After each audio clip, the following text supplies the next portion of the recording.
Tashi Delek, como parte del año de gratitud a su santidad el gran 14º Dalai Lama de la Administración Central Tibetana, el Departamento de Información y Relaciones Internacionales está organizando esta serie de charlas pregrabadas de una semana de duración sobre los 4 compromisos principales de su santidad el Dalai Lama, que son la promoción de los valores humanos, la promoción de la armonía interreligiosa, la preservación de la cultura y el medio ambiente del Tíbet y el resurgimiento de la antigua sabiduría india. Estos 4 compromisos reflejan la convicción y el esfuerzo de toda la vida de su santidad el Dalai Lama por crear un mundo más pacífico, tolerante y racional, al inculcar esperanza en la generación más joven. Para el siguiente panel en español tendremos 4 oradores y cada uno hablará sobre un compromiso. Annie Tenzin Dolkar, Marta Saro, intérprete oficial al español de su santidad, hablará sobre el primer compromiso de su santidad el Dalai Lama, la promoción de los valores humanos. Lama Wose Rinpoche, un estudioso del budismo tibetano, hablará sobre el segundo compromiso de su santidad, la promoción de la armonía interreligiosa. Patricia Compere, investigadora y estudiante de budismo tibetano, hablará sobre el tercer compromiso de su santidad, la preservación de la cultura y el medio ambiente del Tíbet. Y Melissa Biondi, Tenzin Purdon, psicóloga argentina que vive en la India y se dedica al estudio de la filosofía y la psicología budista tibetana desde 2015, hablará sobre el cuarto compromiso de su santidad, el resurgimiento de los antiguos valores indios. Bienvenidos. Buenos días. Me llamo Tenzin Dolkar y soy una monja budista. Hoy les voy a hablar sobre el primero de los 4 compromisos de su santidad el Dalai Lama. Su santidad el Dalai Lama tiene 4 compromisos principales, que son: el primero es promover la unidad de la humanidad, el espíritu de unidad de la humanidad y también la paz entre los seres humanos. El segundo es promover la armonía entre religiones. El tercero es promover también la preservación de la cultura tibetana. Y el cuarto, revivir la antigua sabiduría de la India en la India moderna. Me gustaría compartir con ustedes la eminente opinión que yo tengo sobre su santidad el Dalai Lama. He tenido la fortuna de poder encontrarme con él en varias ocasiones y siempre me he sentido protegida, amada y respetada en su presencia. Su santidad el Dalai Lama nos anima en nuestro camino hacia la felicidad y además se alegra profundamente por cada uno de nuestros pasos adelante. Su santidad el Dalai Lama tiene como objetivo de vida que todos los seres humanos seamos felices y que no suframos. Este objetivo surge de que él en su mente tiene amor y compasión. Su mente está llena de estas emociones de amor y compasión. El amor se define como el deseo de que el otro sea feliz. La compasión o la piedad se define como el deseo de que los demás no sufran, que dejen de sufrir. Santidad tiene estas emociones no por casualidad, sino porque se ha entrenado a través de distintas técnicas durante toda su vida para aumentar estas emociones positivas. Y es algo que también nosotros podemos hacer. Entonces, debido a esta compasión y amor que tiene su santidad, trabaja para que todos los seres humanos sean felices y lo hace en distintos campos y con distintos grupos de personas. Entonces, habla con ellos, les pide que formen organizaciones, que funden grupos, que investiguen, que cambien el mundo y luego sigue sus progresos, los anima, les da consejos. Entonces, como vemos, el objetivo de su santidad es uno, que todos seamos felices. Pero en función de la naturaleza de la tarea, su santidad lo ha ordenado en 4 compromisos principales. El primero de ellos es su compromiso en tanto que ser humano. Santidad el Dalai Lama está comprometido a trabajar para que todos los seres humanos seamos felices. Todos los seres humanos queremos ser felices y ninguno de nosotros quiere sufrir. Esto es algo que no hace falta que lo probemos utilizando grandes argumentos. Es algo obvio, ninguno de nosotros quiere sufrir, todos queremos ser felices y de hecho todos tenemos el mismo derecho a la felicidad. El problema es que no conocemos cuáles son las causas de la felicidad y cuáles son las causas del sufrimiento. Confundimos ambas causas y, por lo tanto, nos encontramos una y otra vez con sufrimiento que no deseábamos y no logramos la felicidad que sí que buscábamos. Y esto hace que nos frustremos, que nos desesperemos e incluso, en casos extremos, algunas personas llegan a suicidarse. Por lo tanto, para lograr la felicidad, tenemos que saber un poco sobre cómo se logra, cuáles son las técnicas. Hay dos tipos de felicidad, la felicidad física y la felicidad mental. La felicidad física es lo que normalmente nosotros llamamos placer. Es una felicidad a más corto plazo que solamente dura mientras permanece el estímulo que la provoca. Entonces, cuando experimentamos este tipo de placer, cuando estamos en contacto con estímulos agradables, como son formas y colores bonitos, sonidos agradables, etc. Pero como hemos dicho, esta felicidad tiene corta duración y además tiene el problema de que la exposición continuada al estímulo disminuye nuestra sensación de placer. Gyaltse Tomesambo, en las 37 prácticas de los bodhisattvas, nos lo dice, los placeres sensuales son como el agua salada, que cuanto más la bebes, más sed te da.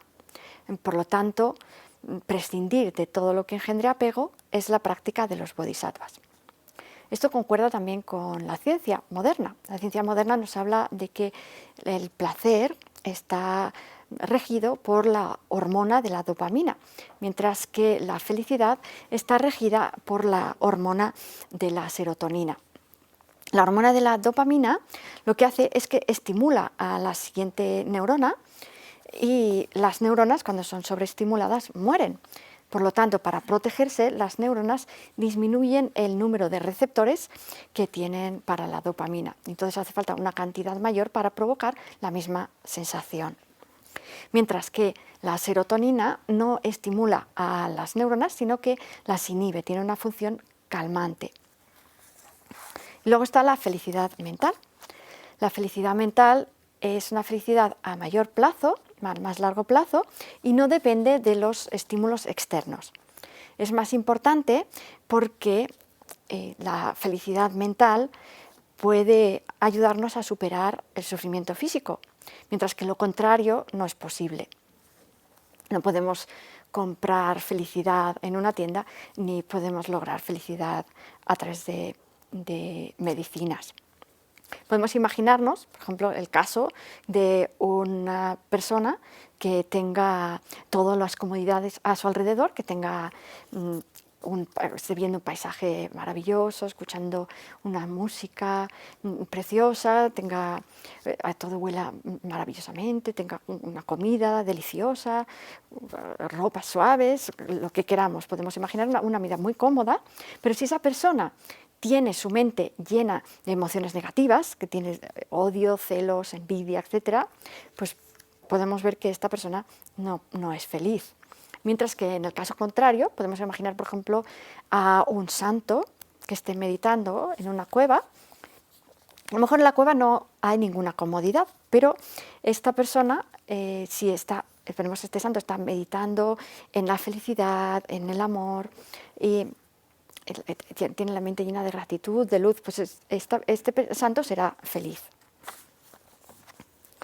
Las emociones nocivas, como hemos dicho, son una de nuestras enemigas a la hora de lograr felicidad mental.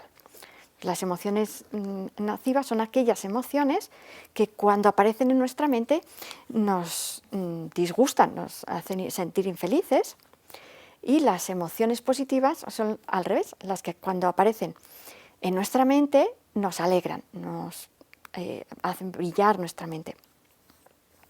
La felicidad mental calma nuestra mente, nos da serenidad mental. Entonces, las emociones positivas calman nuestra mente, mientras que las emociones negativas agitan, perturban nuestra mente. Estas emociones negativas serían como por ejemplo, como ya hemos dicho, el deseo, el odio, el rencor, la envidia, el orgullo, y además generan miedo y desconfianza.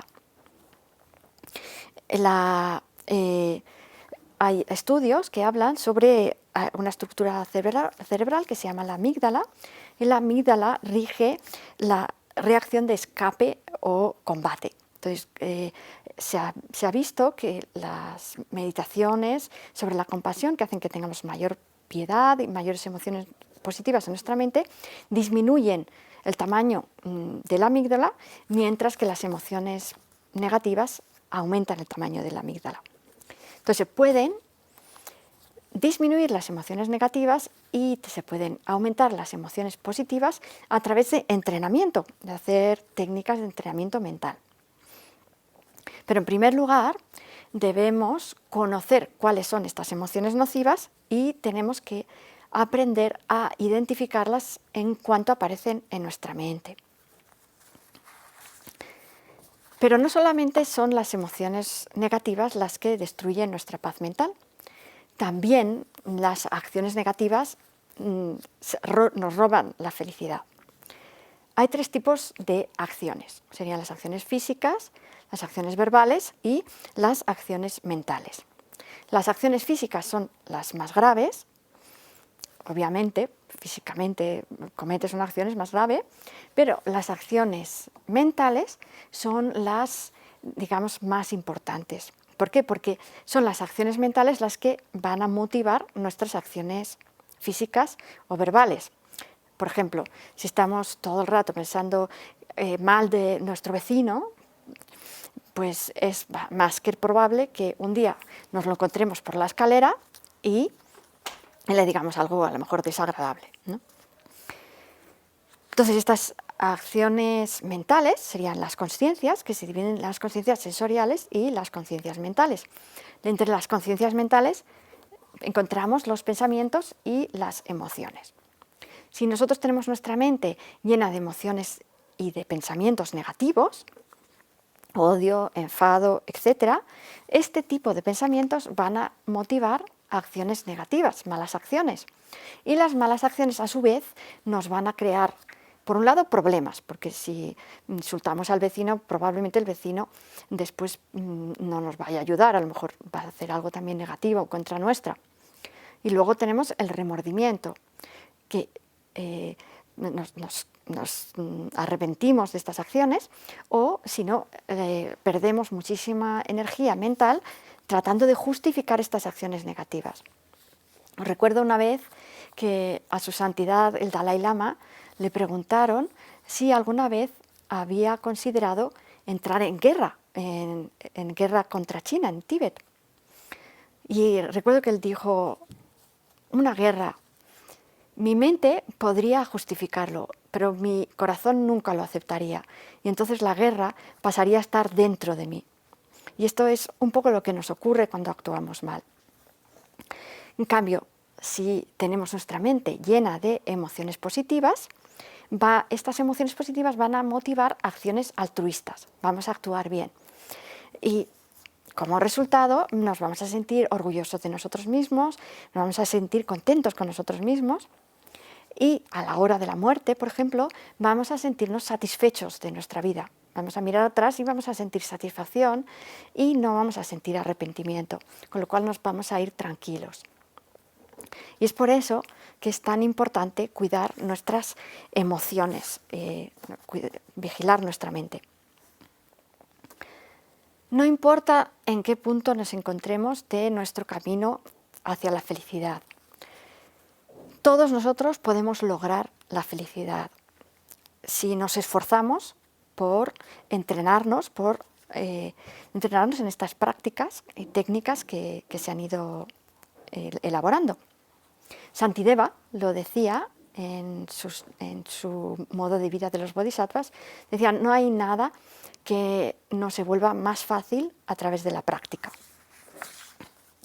Podemos hacer ejercicios, igual que hacemos ejercicio físico y eso afecta a nuestro cuerpo y hace que estemos en forma, lo mismo pasa con la mente. A través de ejercicios mentales vamos a lograr transformar nuestra mente y nuestro cerebro en la mente y el cerebro de una persona más feliz. De hecho, la ciencia ha visto cambios cuantificables en el cerebro de las personas después de cierto tiempo de hacer algunas técnicas de entrenamiento mental. Y además, cada vez que un individuo es más feliz, cuantos más individuos haya más felices, también va a ser la sociedad más feliz y finalmente el mundo más feliz y también más pacífico. Por lo tanto, es muy importante que practiquemos no solamente, como nos dice siempre Su Santidad el Dalai Lama, la higiene mental, sino la higiene física, sino también la higiene mental. En el budismo hay muchas técnicas de transformación de la mente para eliminar las emociones nocivas y para aumentar las emociones positivas. Pero no todos somos budistas, ni siquiera somos todos religiosos, mientras que todos queremos ser felices y ninguno de nosotros quiere sufrir. Por lo tanto, Su Santidad el Dalai Lama se esfuerza para que tengamos técnicas que lleguen a todos nosotros, seamos budistas o no, seamos religiosos o no. Y se ha dado cuenta de que hoy en día, en el mundo de hoy, la ciencia es el método de transmisión de sabiduría que tiene más prestigio. Y por lo tanto, ha trabajado con muchos científicos y colabora hoy en día con muchos científicos. Por ejemplo, anima a muchos neurocientíficos como Richard Davidson de la Universidad de Wisconsin-Madison a hacer experimentos utilizando técnicas de neuroimagen como son la resonancia magnética funcional y los encefalogramas para investigar el modo como se transforma el cerebro de las personas que están haciendo estas técnicas, están siguiendo técnicas y métodos de transformación de la mente para tener una mente y el cerebro de una persona más feliz. Estas técnicas incluyen, por ejemplo, meditaciones, visualizaciones. Una de ellas, la meditación en la piedad, ha resultado ser muy útil en la transformación del cerebro. Richard Davidson fue uno de los primeros que empezó a hablar sobre neuroplasticidad, que es esta capacidad de transformación del cerebro a nivel material, a nivel físico. Su Santidad, el Dalai Lama, también es cofundador del Instituto Mind and Life, del Instituto Mente y Vida, que es un instituto que se ocupa de, entre otras cosas, recopilar evidencia científica sobre cómo las emociones nocivas son malas tanto para la salud física como para la salud mental, mientras que las emociones positivas son buenas para la salud física y para la salud mental. También trabaja con la organización Sea Learning, que es aprendizaje social, emocional y ético, que pertenece principalmente a la Universidad de Emory, pero también está en contacto con muchas otras organizaciones educativas en distintas partes del mundo. Ellos han elaborado currículos educativos para todos los cursos que incluyen conocimiento sobre la mente, conocimiento sobre nuestras emociones y conocimiento sobre los métodos para lograr ser más felices y una sociedad más feliz y hacer más felices también a los demás. Y no solamente han elaborado estos currículos, sino que también los han implantado y los están implantando en distintos centros educativos, tanto gubernamentales como privados, en muchos países en el mundo. Como conclusión sobre esta parte que habla sobre la felicidad mental, me gustaría hablar un poco sobre el egocentrismo y el altruismo que Su Santidad el Dalai Lama nos menciona muy a menudo. En general, el egocentrismo causa infelicidad, mientras que el altruismo causa felicidad. ¿Por qué?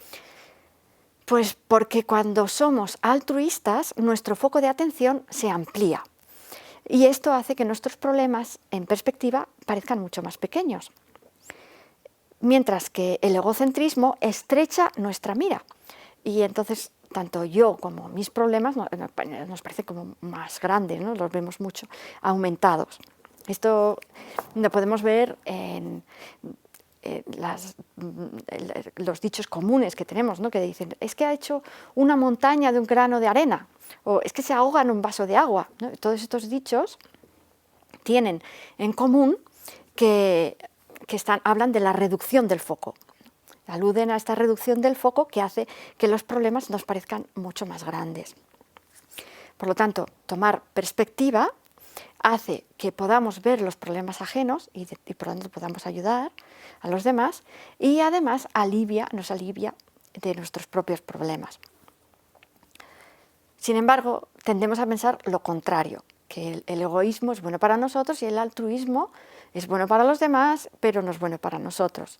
Y debido a este pensamiento incorrecto, nos encontramos muchas veces con sufrimiento, que es un sufrimiento que es muy denso.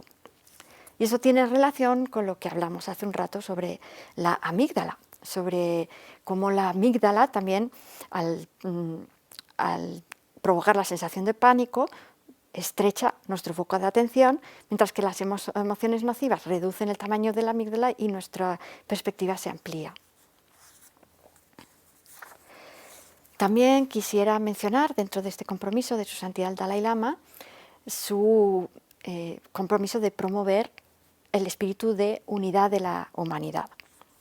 Cuando somos pequeños, cuando somos niños y niñas, no miramos a ver quiénes son los otros niños y niñas, jugamos simplemente con ellos. Si viene alguien, nos sonríe y quiere jugar, pues jugamos, no nos preocupamos de ver de dónde son o qué religión tienen, cosas así. Pero luego, después, entramos en la escuela y entramos ya en un paradigma cultural en el cual se enseñan conceptos divisorios, como son pues eso, la nacionalidad, la religión, el sexo, la orientación política, yo qué sé, la raza. Y esta cultura hace que crezcan en nosotros sesgos implícitos que graban en nuestro subconsciente la idea de endogrupo y exogrupo. Estas categorizaciones son las que causan la mayoría de los problemas en la humanidad. Tenemos esta tendencia a crear el endogrupo, que sería el grupo de nosotros, y pensamos a nosotros hay que protegerlos, los que son de los nuestros, y a los otros pues no nos importa lo que les pase a los demás, o incluso podemos luchar con ellos, abusar de ellos, etc. Y no nos damos cuenta de que en realidad somos hermanos y hermanas humanos que tenemos que convivir en este mundo que cada vez además es más interdependiente, está más interrelacionado. Entonces, aparte de que estas ideas sectarias y divisivas son la causa de la mayoría de los conflictos entre los seres humanos, tampoco tiene mucha concordancia con la realidad actual de nuestro planeta. Porque es posible que en el pasado estuviera justificado hasta cierto punto esta idea de hacer grupos, por ejemplo, entre naciones, sociedades, porque los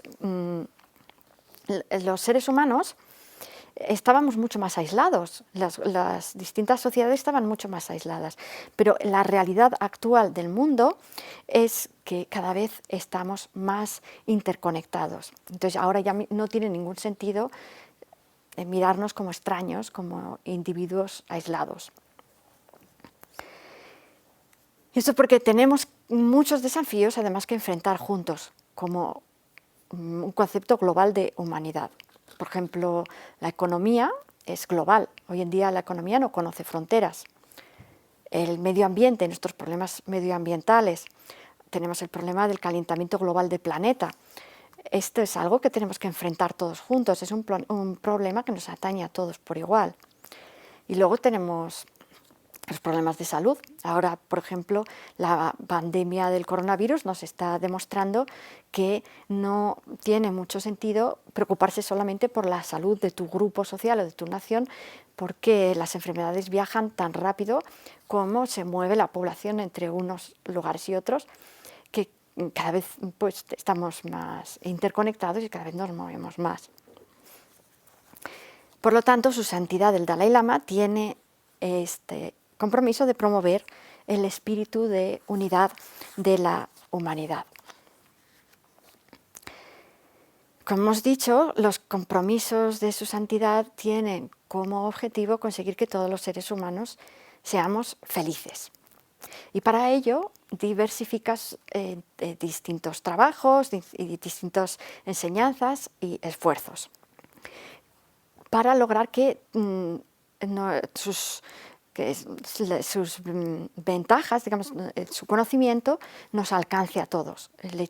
Las técnicas para ser felices nos alcancen a todos, no solamente a los tibetanos, no solamente a los budistas y no solamente a los que son religiosos, porque para Su Santidad el Dalai Lama todos nosotros somos igualmente importantes. Él no hace diferencias entre nacionalidades, razas, religiones, sexos, etc.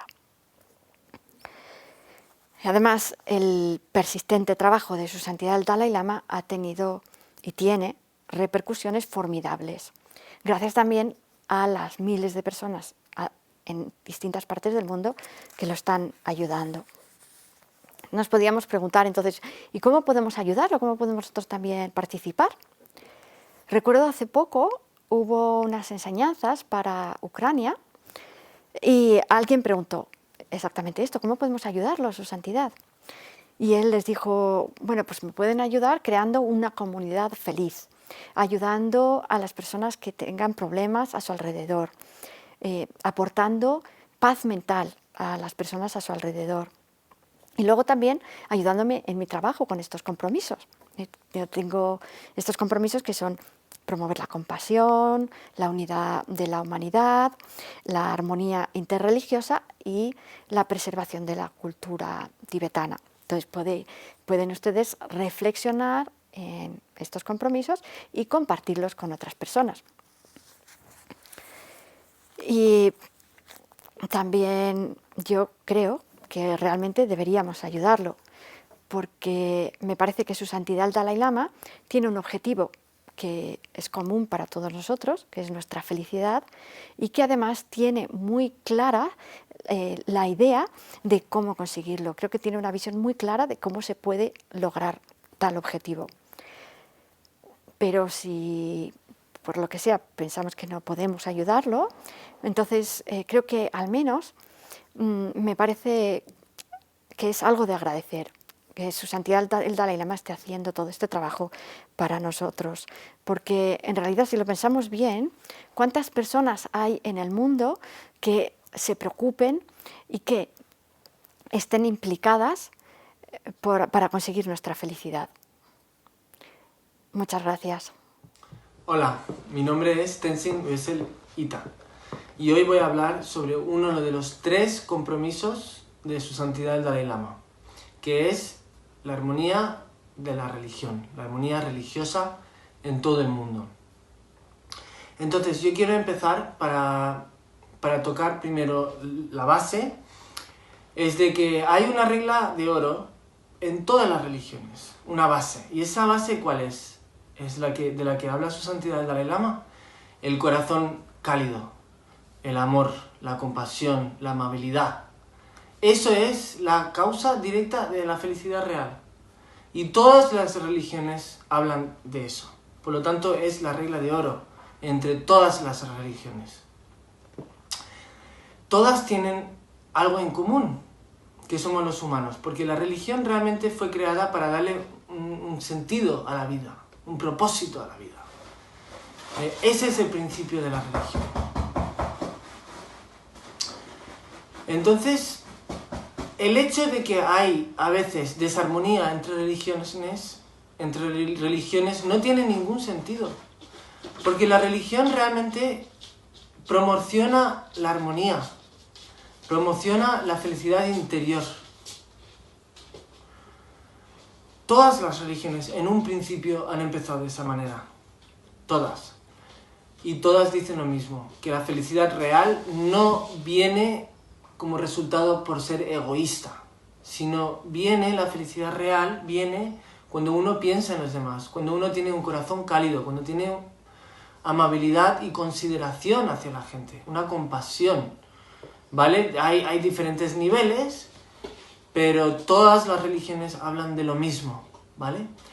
Y todos compartimos algo en común, la humanidad. O sea, todos compartimos el aire que respiramos, compartimos la superficie de la Tierra, compartimos pues, la luz del sol, compartimos el espacio, compartimos muchísimas cosas entre todos. Y entonces es de tener una mentalidad muy pequeña, decir, no, lo mío es mejor que el otro, o discriminar, tener una mentalidad de discriminación, es tener una mente muy pequeña. Y las religiones realmente no promueven ese tipo de mentalidad. Las religiones, el propósito es para ayudar a la gente a ser más feliz y mejorar la vida de la gente, del individuo y del colectivo también.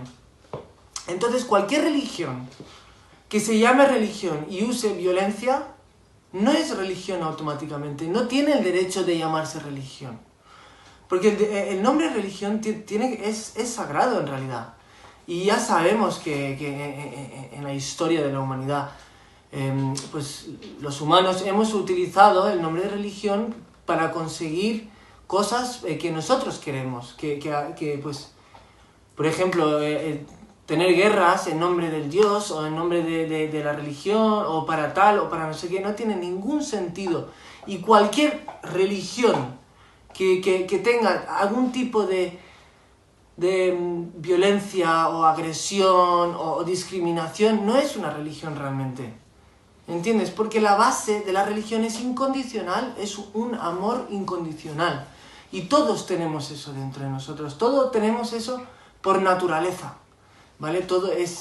Formamos parte de un colectivo de amor, ¿vale? Y entonces la religión lo que intenta hacer realmente es ayudarnos a darnos las herramientas para darnos cuenta del potencial que tenemos, para darnos cuenta de nuestro ser real, de quiénes somos de verdad. Y somos amor, somos seres de luz, ¿vale? Y todas las religiones hablan de lo mismo. Por ejemplo, las religiones también, todas de alguna manera hablan de un futuro, un mejor futuro, o crear la causa para un mejor futuro, ¿no? Entonces, en el Dharma, en el budismo se tiene una terminología que se llama karma, pero todas las religiones hablan de algo parecido, ¿no? De actuar de una manera correcta ahora para crear la causa en el futuro o el resultado de poder ser feliz. Entonces, la base es la misma. La felicidad interior propia viene de querer ayudar a los demás, de tener un corazón cálido, como se dice su santidad el Dalai Lama. Si uno no tiene ese concepto, es muy difícil realmente entender lo que es una religión. Porque todas las religiones tienen la misma base, todas las religiones forman parte de la misma familia.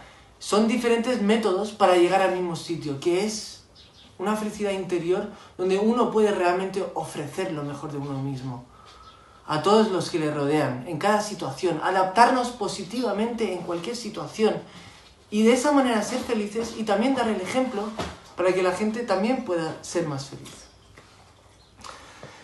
Entonces es muy importante enfatizar el amor que tenemos dentro. Porque si no lo hacemos eso y solo pensamos de manera egoísta, el resultado no puede ser felicidad, va a ser únicamente sufrimiento. Porque si nosotros pensamos yo, mío, yo, tal, entonces el resultado es yo, sufrimiento, mi sufrimiento es enorme, mis problemas son los más grandes, etcétera, etcétera. Pero sin embargo, si cambiamos eso y decimos, no, para mí lo más importante es el que tengo delante, la gente que me rodea, tener una consideración hacia la otra gente antes que uno mismo, es muy importante para tener una felicidad y una estabilidad mental, y una paz y armonía mental. Obviamente, tampoco se puede ir a los extremos. Los extremos no son sanos. Entonces, el amor propio es muy importante, ¿vale? No te puedes perder solo pensando en los demás y te pierdes a ti mismo y te olvidas de ti mismo. No, también hay que tener un equilibrio, ¿vale? Eso es muy importante. Entonces, para mí, por ejemplo, mi religión es el corazón cálido, y el Dalai Lama también lo dice constantemente, dice, su religión es el amor, es la compasión, es la amabilidad, the loving kindness, ¿no? En inglés se dice. Y entonces es muy importante. Tenemos demasiadas cosas en común entre toda la humanidad para tener espacio para discriminar y decir, esta religión es diferente, o la mía es mejor, o la tuya es peor, o tal. No tiene ningún sentido, no hay que comparar. Porque sinceramente no se puede ni comparar ni se puede juzgar. Porque si realmente nos ponemos a juzgarnos a nosotros mismos, ni siquiera nos conocemos suficiente para juzgarnos. ¿Cómo vamos a juzgar otra gente y otra religión o otra manera de querer vivir o de la actitud que tiene la gente hacia la vida y los demás? ¿Cómo podemos juzgar eso? Si nosotros ni siquiera nos conocemos a nosotros para poder juzgarnos a nosotros mismos. Entonces no hay que juzgar, ni hay que discriminar. ¿Entiendes? Eso es lo más importante. Para mí esa es la base de la religión y la base de la armonía de la religión. Y para mí, de verdad, es ridículo que exista un concepto de desarmonía religiosa. Ese concepto es ridículo. Porque ese concepto posiblemente haya sido inventado solo por unos cuantos que quieran aprovecharse de la situación para su propio bien, ¿vale? Egoísta. Entonces, si tú te lo planteas de verdad y piensas en la historia de la humanidad, la mayoría de las religiones siempre han convivido juntos en armonía y en paz. Siempre. Y se han ayudado mutuamente. En India hay muchísimos casos entre los musulmanes y los hindús y los cristianos donde todos se ayudan y viven en conjunto, en comunidades, en armonía durante miles de años. Entonces este concepto de, no, es que las religiones se llevan mal, no es real. Es más bien política, es más bien para crear un concepto político de que no hay armonía, pero realmente todas las religiones siempre han tenido armonía entre ellos. Porque la base, que somos los humanos, es amor, nada más. El resto son conceptos que ya vienen incorporados, basados en otros propósitos. Pero el propósito real de la religión es ayudar al individuo y al colectivo a la larga. Entonces, que no se confunda cualquier religión que no sea la causa directa para la armonía, no es una religión, no tiene derecho a llamarse una religión. Entonces, que no se confundan las cosas, ¿vale? Las cruzadas, los yihads, era de gente individual que tenía un propósito para ganar algo y utilizaba el nombre de la religión para tener esas guerras o esa desarmonía o lo que sea. Pero no es una religión, no puede ser una religión. El momento que uno intenta utilizarlo para aprovecharse o controlar a los demás o manipular o tal, ya pierde ese nombre de religión, pierde su estado neutral, su estado puro. Entonces, que no haya confusión. La religión es armónica, es universal.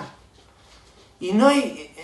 Cada religión está diseñada para individuos diferentes que les va a servir a ellos. Entonces no significa que si yo soy budista ya no puedo ser cristiano, o si soy musulmán no puedo ser hindú. No significa para nada eso. No, cada religión nos ayuda a ser mejores personas y punto. Nada más. Y cada religión está basada en una cultura, en una gente, en una historia, en una tierra, en una lengua, ¿vale? Entonces... Cada uno tiene un punto de vista y una tradición, pero no significa que una cosa quita a la otra. Lo contrario. Todas las religiones ayudan a ser mejor persona. Por lo tanto, si yo soy un buen budista, también voy a ser un buen cristiano, también voy a ser un buen musulmán, un buen hindú, etc. Entonces, yo quería compartir eso y quería darles las gracias desde el fondo de mi corazón a toda la gente que está ayudando y trabajando tan duro para mejorar la humanidad y el colectivo, empezando con su santidad el Dalai Lama, que hace, un trabajo enorme constantemente. Muchísimas gracias por escucharme y gracias por tenerme aquí. Un abrazo a todos. Hola, ¿qué tal? Mi nombre es Patricia y estoy encantada de poder hablarles del tercer compromiso de su santidad Dalai Lama, el compromiso como tibetano. Para hacerlo creo que es importante hablar un poco sobre la ubicación y la historia del Tíbet. El Tíbet es conocido como el techo del mundo, puesto que está a una altura de más de 4.000 metros sobre el nivel del mar, sobre la cordillera, sobre la montaña de los Himalayas. Está ubicado colindando con los países como India, Nepal, Bután y Birmania y China. El Tíbet, durante muchos años en el Tíbet se practicó la religión Bon, y durante muchos años el Tíbet no tuvo un rey o un líder. Es hasta el año 127 después de Cristo que el jefe de una tribu, Nikrit Sampo, es apoyado por los Bonpos, y este viene siendo el primer rey del Tíbet. Pasan muchos años, pasan muchos reyes, hasta que llegamos hasta el año del 629, cuando asciende al trono Sonten Gampo, quien es considerado el primer gran rey del Tíbet. Sonten Gampo durante su reinado se pudo expandir el poder militar, tanto que llegó a ser el poder militar más grande de Asia Central.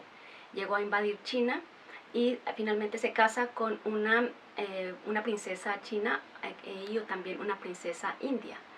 Las dos son practicantes de la religión budista de la tradición mahayana.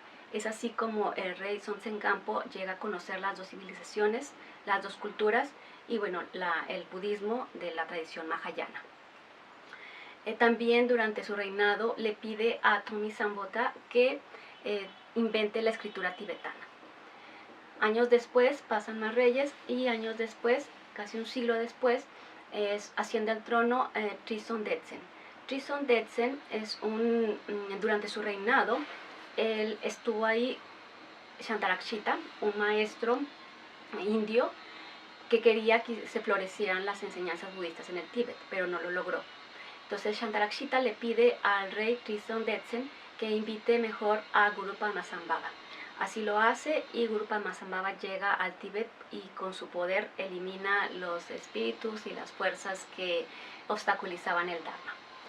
Pasan los años hasta que asciende al trono el rey Relpachen. Durante su reinado, él logra marcar los límites entre Tíbet y China y firman un tratado de paz donde se comprometen ambos países no iniciar una guerra nunca más. Pasa el tiempo, unos cuantos años, y el rey Relpachen, que por cierto es el tercero de los 3 grandes reyes del Tíbet, él es asesinado por su propio hermano Landharma. Landharma asciende al trono, y como Landharma es antibudista, comienza la persecución contra el budismo. Finalmente Landharma también es asesinado, pero eso no detiene la persecución. La persecución dura durante muchos años, siglos, y durante todo ese tiempo las enseñanzas budistas comienzan a degenerarse e impera la confusión entre los mismos maestros. Pasan los años y entonces asciende al trono Yesheo. Yesheo es budista, y él estaba tratando de invitar a Lama Atisha, un gran maestro de India, para que fuera al Tíbet. Pero no lo logra porque fue secuestrado por un rey de Mongolia.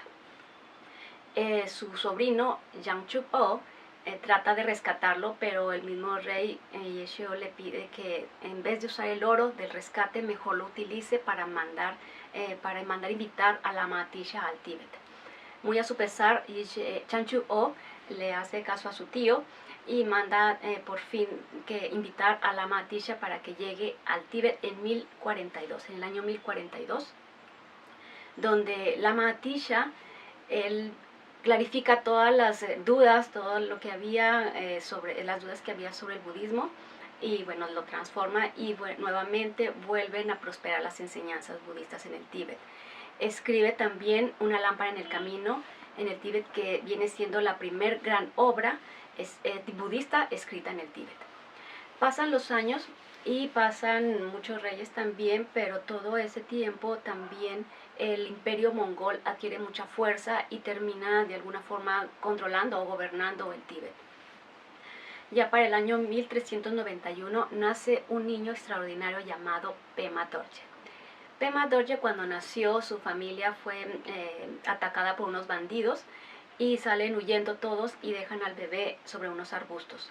A la mañana siguiente, el bebé unas aves de rapiña tratan de dañar al bebé, pero un cuervo lo salva. Se dice que este cuervo en realidad era Mahakala, una manifestación airada de Chenrezig. Pasa el tiempo y Pema Dorje entra a un monasterio donde lo ordenan y le dan por nombre Gendun Drup. Gendun Drup se convierte en un gran maestro y se convierte también en uno de los discípulos de Lama Tsongkhapa. Lama Tsongkhapa es otro gran maestro del Tíbet. Pasa el tiempo y Gendun Drup funda el monasterio de Tashilhunpo, donde finalmente fallece. ¿Y por qué es importante hablar de Gendun Drup? Porque él es considerado el primer Dalai Lama. El Dalai Lama es más que una institución o más que un maestro, un líder, es una reencarnación, es la manifestación de un Buda, del mismísimo Buda Chenrezig, que es el Buda del amor y la compasión. Y es por amor y compasión que su santidad Dalai Lama renace una y otra vez para poder ayudar a todos los seres a tener felicidad. Gendun Drup, como decía, fallece en Tashilhunpo, después reencarna en Gendun Gyatso. Gendun Gyatso es reconocido hasta la edad de los 17 años, pero ya desde pequeño decía llamarse Pema Dorje y que lo llevaran a Tashilhunpo para reunirse con sus monjes. Entonces, igual él llega a estudiar, se vuelve un gran maestro y él descubre y empodera el Hamolatso, que es el agua de las visiones que sirven para poder encontrar a los siguientes Dalai Lamas. Pasa el tiempo, y él muere finalmente y reencarna en Sonam Gyatso. Sonam Gyatso es un maestro que fue muy reconocido en el Imperio Mongol. El rey mongol de aquel tiempo lo toma como su maestro espiritual y es tanta su admiración por su sabiduría que le da por nombre Dalai Lama. Dalai es en una palabra mongol que significa océano. Gyatso también es una palabra tibetana que significa océano. Y Lama, es también una palabra tibetana que significa maestro. Entonces, es maestro océano de sabiduría, puesto que la sabiduría del Dalai Lama, Sonam Gyatso, es vasta y profunda. Entonces pasa el tiempo, y reencarna en el Dalai Lama Yonten Gyatso. Yonten Gyatso, al igual que el sexto Dalai Lama, no nace en el Tíbet. Yonten Gyatso nace en una familia de reyes de Mongolia y es descendiente de Genghis Khan. Finalmente, estudia en Mongolia, pero finalmente termina en un monasterio de Drepung, que el monasterio de Drepung siempre está relacionado con los Dalai Lamas. Pasa el tiempo y renace Yonten Gyatso renace en el quinto Dalai Lama, que viene siendo Ngawang Gyatso. Ngawang Gyatso también es muy reconocido por el Imperio Mongol, tanto así que finalmente un rey de Mongolia lo nombra como gobernante del Tíbet, como el rey del Tíbet, y a partir de ahí el resto de los Dalai Lamas serán los gobernantes del Tíbet. Pasan muchos años, pasan varios Dalai Lamas hasta que llegamos a 1876, cuando nace el 13º Dalai Lama, Thubten Gyatso. Él es muy importante esta parte de la historia para poder entender un poco sobre el conflicto que existe ahorita entre Tíbet y China. Entonces, en el gobierno del Dalai Lama, el 13º Dalai Lama, Thubten Gyatso, ya había sido el imperio británico, ya había ocupado India. Entonces el imperio británico invade Tíbet. El 13º Dalai Lama sale huyendo, y se refugia entre Mongolia y China. Finalmente llegan a un acuerdo y regresa el 13º Dalai Lama a Tíbet, pero unos años después nuevamente es invadido Tíbet, pero esta vez por un general chino. Y esta vez también los tibetanos luchan hasta poder expulsarlos. Ganan los tibetanos, los expulsan al el general y su ejército fuera del Tíbet. Pero también esto hace que la relación entre Tíbet y China se rompan completamente. Pasa el tiempo y mientras en China comenzaba su propia revolución, el 13º Dalai Lama en 1913 declara al Tíbet como un país independiente.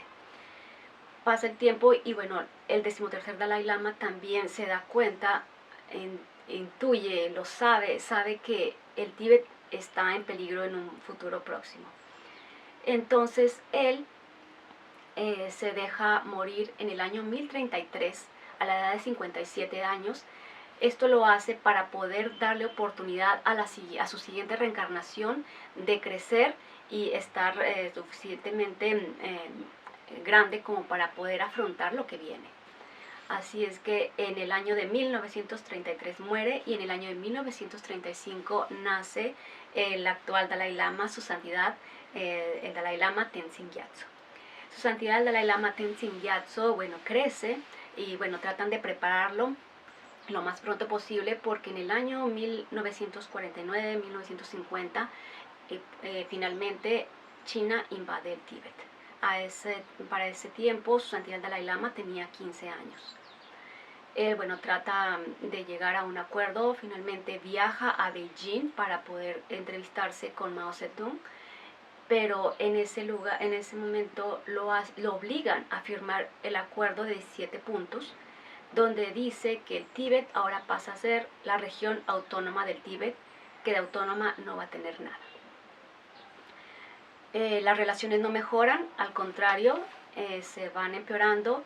Es tan así que en el año 1959 ya Lhasa, la capital del Tíbet, donde se encuentra su santidad el Dalai Lama, está todo el ejército chino ahí. El pueblo tibetano se subleva, pero es brutalmente reprimido por el ejército chino. Su santidad el Dalai Lama decide salir huyendo y exiliarse en India. Una vez en India, su santidad Dalai Lama comienza las obras de construcción de escuelas, monasterios y demás instituciones, porque tiene muy en claro que proteger y preservar la cultura y la tradición tibetana es muy importante. De esto depende de que prevalezcan las enseñanzas budistas, porque una cultura, para que prevalezca una cultura, es importante también que prevalezca su idioma. En este caso, pues que prevalezca el idioma tibetano y su escritura. Yo aprendí el idioma tibetano, porque llegó un momento en mi vida, en mi nueva vida como budista, que estudia las enseñanzas, en el que me di cuenta que aprender el Dharma aprender el Dharma en el mismo idioma que los maestros es mucho más profundo. Y además porque quería preguntarle mis dudas directamente a mis maestros. Pienso que muchos extranjeros, que es muy bueno que muchos extranjeros estudien el budismo, por tanto también estudien el idioma tibetano, porque eso amplía la posibilidad de que se expanda aún más el Dharma. Y bueno, por experiencia propia, el aprender el idioma tibetano, aprender un idioma es aprender una cultura, y más si se vive en el lugar cerca de las personas que lo hablan. Entonces por eso me atrevo a decir, me atrevo a opinar, y por mi admiración también hacia los tibetanos me atrevo a opinar sobre ellos. Como bien saben, los tibetanos en su mayoría son budistas. Sus tradiciones y su cultura son en esencia amor y compasión, que viene precisamente de su religión. Yo pienso que los tibetanos, la personalidad de los tibetanos son admirables, son personas admirables, son personas muy altruistas, empáticas, sinceras, muy alegres, sonrientes, sociables. Son personas muy generosas, muy orgullosas de sus raíces, orgullosas de su cultura milenaria, orgullosas de tener a su santidad Dalai Lama como su representante. Personas con la frente muy en alto, que luchan y resisten con mucha fortaleza. Una fortaleza. Esa fortaleza es la que no les permite echarse a la pena, aun con todas las cosas horribles que han tenido que vivir durante generaciones enteras. pienso que cualquier otro país, otro pueblo que haya sufrido como lo han pasado los tibetanos, estaría muy resentido o estaría preguntándose por qué los castigan de esta forma. Pero los tibetanos no. Los tibetanos tienen muy en claro que también esto les pasa debido a su karma, debido a, a la ley de causa y efecto. Ellos tienen impregnada su religión, es parte de su vida diaria. Entonces, creo que debemos aprender mucho sobre el pueblo tibetano. Por otro lado, Su Santidad el Dalai Lama trabaja con varios grupos, distintos grupos parlamentarios internacionales, para ayudar, para tratar de proteger el medio natural del Tíbet. El Tíbet es como dije, es una región también donde hay muchos recursos naturales y minerales como el cromo, el cobre, el litio, el uranio, entre otros, se encuentran en el Tíbet. Durante muchos años, de hecho nunca los tibetanos saquearon eso, fue hasta que el gobierno chino incluso ha hecho minas donde explotan todo esto. La mina de cobre más grande del mundo se encuentra en Tíbet ahora. También, el Tíbet es cuna de grandes ríos como el Brahmaputra, el Río Amarillo, el Yangtze, el Salkín y el Mekong, entre otros. Su caudal, todos esos ríos desembocan en países como Pakistán, India, Camboya, Laos, Vietnam y China. El gobierno chino ha hecho en su modernización, en su plan de modernización, ha destruido grandes reservas, grandes ecosistemas del Tíbet, construyendo caminos, vías de trenes, presas, minas, fábricas. Y ya desde el año 1987, Su Santidad Dalai Lama, en un discurso ante el Congreso, ante los miembros del Congreso de Estados Unidos, propuso el plan de los 5 puntos para la paz del Tíbet, en las que el cuarto punto habla sobre el cese por parte de China para el uso del territorio tibetano en la producción de armamento nuclear y como desecho nuclear de otros países.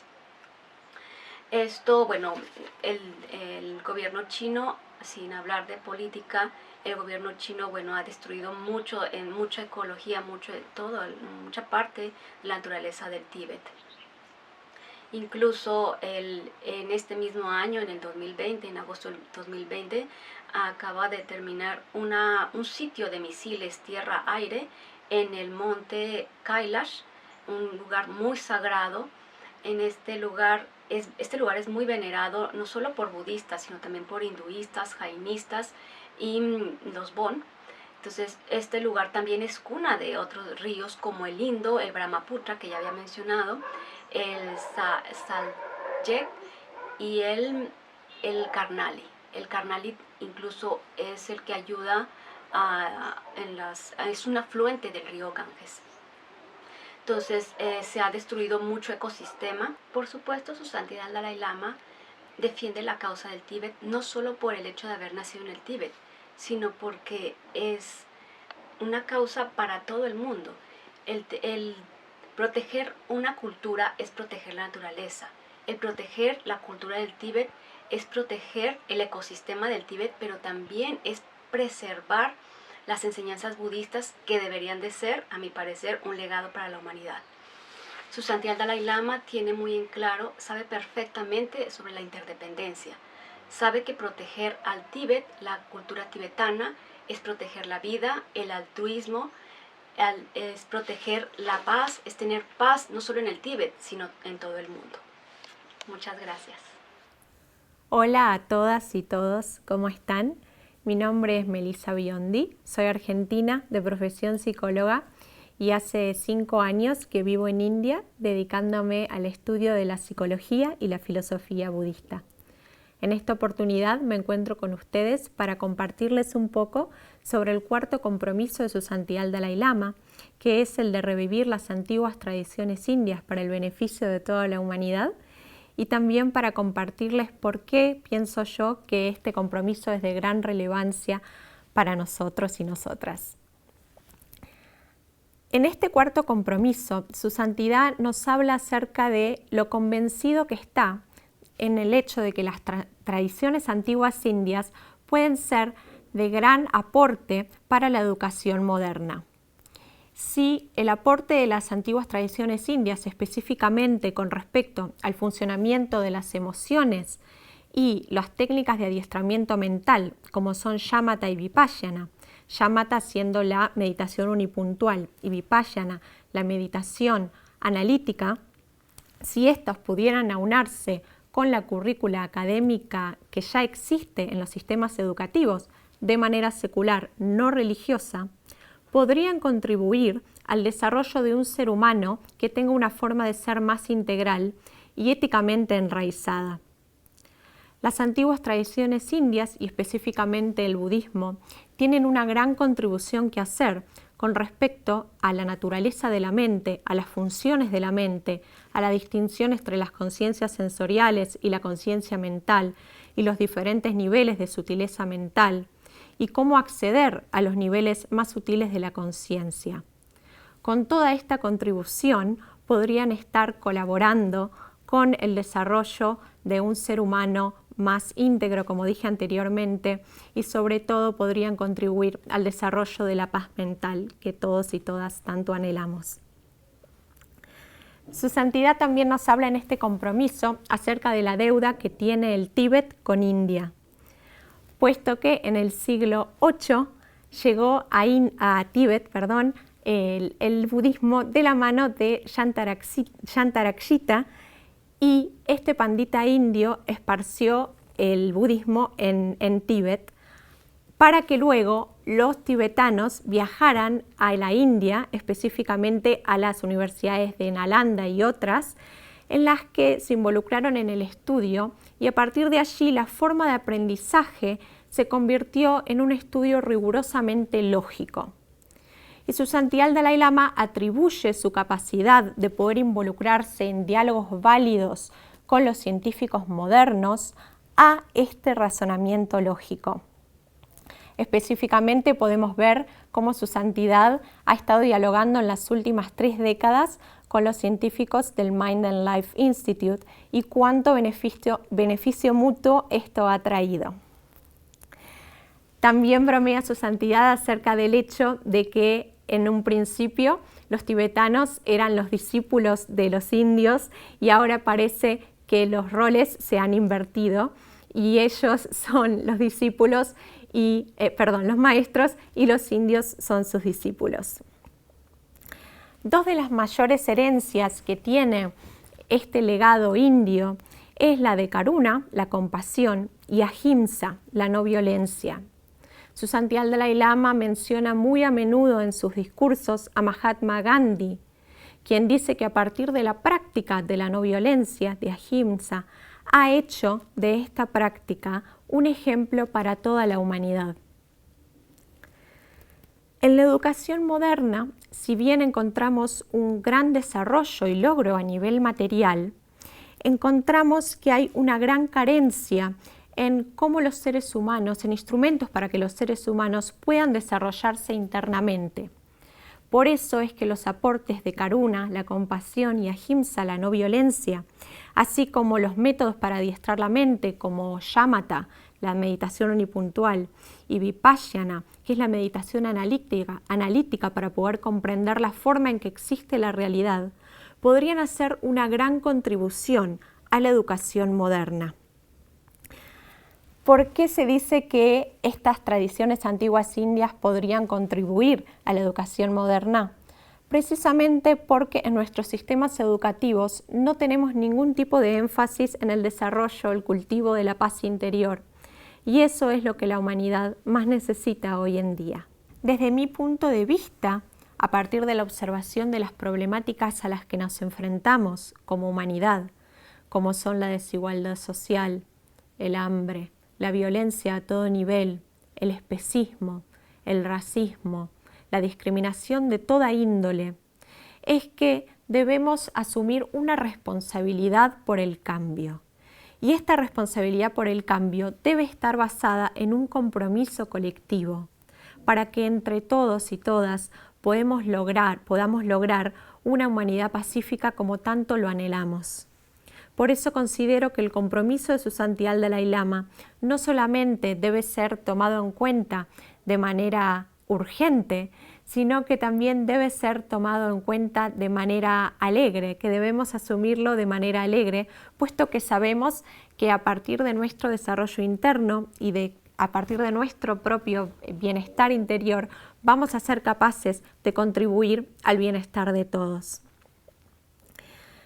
La educación moderna, como señalé anteriormente, si bien tiene un gran desarrollo a nivel material, carece de una capacidad de brindar herramientas para el desarrollo interno.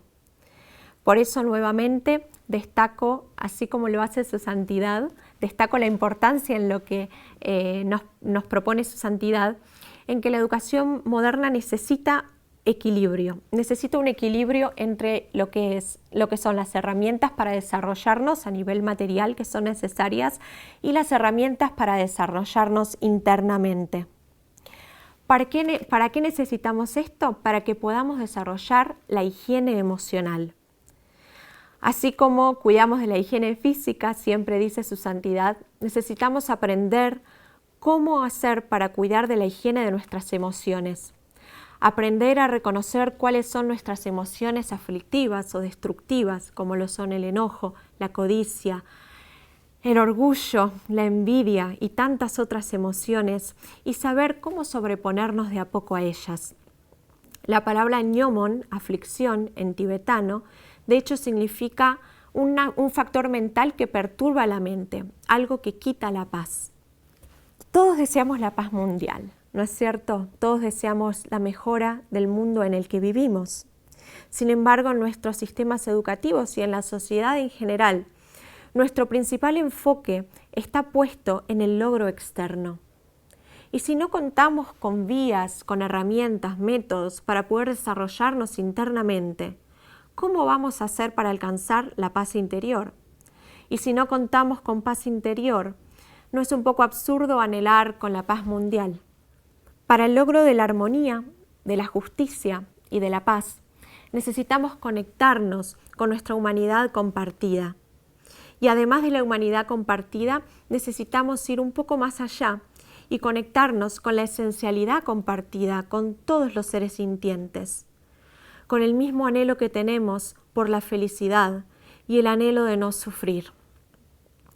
A partir de esta conexión con la igualdad esencial de todos los seres, mediante el uso de nuestra inteligencia, podremos desarrollar amor y también podremos darnos cuenta de la realidad de la interdependencia, de que la felicidad nuestra depende de la felicidad de todos los demás seres y viceversa.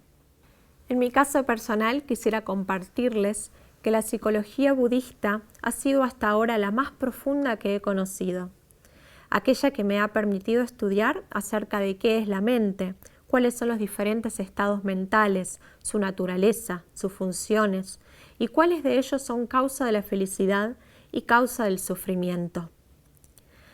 A partir de este conocimiento del beneficio que tiene a nivel personal la psicología budista y de ver cuánto beneficio tiene para otras personas también, considero que podría ser de mucha importancia y de un profundo beneficio que se incluyeran estos conocimientos de manera secular, no religiosa, en los sistemas educativos.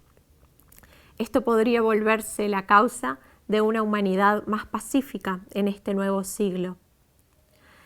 En el mundo moderno, todo nuestro énfasis, o casi todo nuestro énfasis, está puesto en el logro externo, en el prestigio social, en el enriquecimiento material, cuando en realidad considero que la proeza más magnánima que podemos alcanzar como seres humanos es la de llegar a ser una buena persona. Quisiera compartir con ustedes una experiencia personal que es una interacción que tuve con Su Santidad el Dalai Lama aquí en el templo en Dharamsala en el año 2016. en la que nos dijo con mucho ímpetu a mí y a un amigo que estaba conmigo que debíamos esparcir los beneficios del amor bondadoso y las desventajas del enojo con el apoyo de la ciencia y el sentido común en el mundo moderno. Que un líder espiritual abogue por el bienestar de toda la humanidad y que lo haga alentando el uso de la inteligencia con el aunamiento de la ciencia, me parece increíblemente revolucionario y beneficioso para toda la humanidad, no solamente para aquellos que practican el budismo. Es gracias a su santidad el Dalai Lama en gran medida que las neurociencias contemplativas han hecho tantos avances en el descubrimiento del impacto de cómo el desarrollo de cualidades mentales virtuosas o positivas benefician la vida de los seres humanos. Específicamente ha sido Richard Davidson, el neurocientífico que ha seguido instrucciones precisas de su santidad el Dalai Lama para investigar qué impacto tenían el desarrollo de cualidades positivas, como por ejemplo la compasión y el amor bondadoso, en la mente de las personas. Hace algunos años atrás escuché a su santidad el Dalai Lama decir que para cumplir con su visión necesitaba manos que lo ayudaran. Y por eso en el año 2018, en una oportunidad que tuve de hacerle una pregunta, le pregunté cómo podíamos hacer para volvernos sus manos. Y él con mucha contundencia me dijo, estudia y logra tu propia experiencia. A partir de ese momento, contemplé profundamente sobre los beneficios que tiene el estudio y traté de apropiarme de este consejo y de llevarlo a cabo de la mejor manera posible de acuerdo a mis posibilidades. Su santidad el Dalai Lama siempre nos habla sobre cómo debemos tratar de beneficiar a los demás en esta vida humana preciosa que tenemos y si no podemos beneficiarlos, al menos no dañarlos. Y a partir del estudio del funcionamiento de mi propia mente, estoy convencida de que se pueden llevar a cabo estos consejos de su santidad a largo plazo con esfuerzo y alegría, sabiendo que está en nuestras manos, que es nuestra responsabilidad, nuestro desarrollo interno. Y que en la medida en que más acrecentemos nuestra paz interior y nuestra propia felicidad, más seremos capaces de conectar, de empatizar y ser compasivos con los demás, contribuyendo también a su felicidad. Este abordaje individual, a partir del propio estudio, de la propia práctica, del propio desarrollo interno, sostenido en una responsabilidad universal, me parece que es un llamado a la maduración para todos nosotros los seres humanos, para que dejemos de proyectar las causas de nuestro sufrimiento en el afuera y empecemos a darnos cuenta de que toda causa de sufrimiento y también de la felicidad está aquí en nuestra propia mente. Por último, su santidad el Dalai Lama nos habla acerca de cómo hay un énfasis excesivo en la diferencia entre nosotros y ellos. Y que hay muchas personas en la actualidad que están cansadas, están hartas de esta forma de mirar tan estrecha, pero que no tienen vías o no encuentran maneras para poder salir de ellas. Por eso es que los aportes de las antiguas tradiciones indias, como Karuna y Ahimsa, así como Shamatha, la meditación unipuntual, y Vipassana, la meditación analítica para comprender la forma en que existe la realidad, podrían llegar a ayudarnos, a contribuir a que salgamos de esta forma de mirar el mundo tan estrecha y que empecemos a apropiarnos de una mirada más amplia, más inclusiva, como la que tiene su santidad. Es mi deseo que los deseos de su santidad el Dalai Lama se cumplan uno a uno y que cada uno y cada una de nosotras podamos contribuir con nuestros esfuerzos a que así sea. Muchas gracias a todos ustedes.